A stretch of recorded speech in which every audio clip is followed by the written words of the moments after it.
America green card కోసం చాలా మంది ప్రయత్నిస్తుంటారు. అలాంటి వారికి గ్రీన్ కార్డ్ లాటరీ గురించి తెలియాలి. ఈ లాటరీ ద్వారా ప్రతి ఏటా 55,000 మందికి శాశ్వత నివాసాన్ని ఇస్తోంది అమెరికా.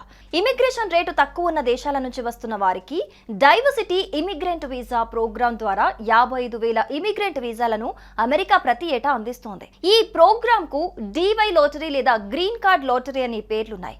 ఇమిగ్రేషన్ యాక్ట్ కింద 1990లో ఇది మొదలైంది. అమెరికా విదేశాంగ శాఖ డిపార్ట్మెంట్ ఆఫ్ స్టేట్ ఈ గ్రీన్ కార్డ్ లాటరీని నిర్వహిస్తోంది. అయితే గ్రీన్ కార్డ్ అప్లికేషన్ కు ఎలాంటి ఫీజు ఉండదు. కాగా గ్రీన్ కార్డ్ లాటరీ ఎంపిక విధానం అన్ని కొంచెం భిన్నంగా ఉంటాయి. ర్యాండమ్ మెథడ్ లో కంప్యూటరైజ్డ్ లాటరీ సిస్టమ్ ద్వారా అభ్యర్థులను ఎంపిక చేస్తారు. ఈ డ్రా ప్రతి సంవత్సరం అక్టోబర్లో ఓపెన్ అయి నవంబర్లో ముగుస్తుంది. గ్రీన్ కార్డ్ లాటరీ పేరు పిక్ అయితే మీ శాశ్వత నివాసం అమెరికానే అంటే మీరు అమెరికా పౌరులు అయిపోయినట్టే. అమెరికా గ్రీన్ కార్డ్ లాటరీ డ్రాలో మీరు పేరు పిక్ అయిన వెంటనే శాశ్వత నివాస హోదా దక్కదు. దీని తర్వాత ఇంకాస్త ప్రాసెస్ ఉంటుంది.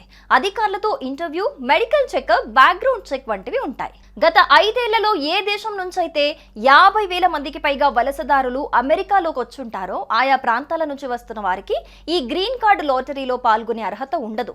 ఈ గ్రీన్ కార్డ్ లాటరీకి ప్రతి అభ్యర్థి కేవలం ఒక్కసారి మాత్రమే ఎంట్రీ ఇవ్వగలరు. ఒకటికి మించి ఎంట్రీలు సమర్పిస్తే ఆటోమేటిక్ గా అనర్హులవుతారు. గ్రీన్ కార్డ్ లాటరీ భారతీయులు అప్లై చేసుకోవచ్చా అంటే లేదని చెప్పాలి. అమెరికా విడుదల చేసిన green card lottery eligibility list లో భారత్ పేరు లేదు. ఇండియా నుంచి అత్యధిక మంది అమెరికాకు వెళ్తూ ఉండటం ఇందుకు కారణం. అయితే లిస్ట్ లో ఉన్న దేశాల్లో పుట్టిన వారు ఈ లాటరీకి అప్లై చేసుకోవచ్చు. ఆయా దేశాల్లో పుట్టిన భారతీయులు కూడా అప్లై చేసుకోవచ్చు. అంతేకాదు ఆల్రెడీ గ్రీన్ కార్డ్ ఉన్న వారి పిల్లలు అప్లై చేసుకోవచ్చు. ఇంకా అమెరికా దేశస్తులను వివాహం చేసుకున్నా ఈ డివై లాటరీలో పాల్గొనే ఛాన్స్ ఉంది.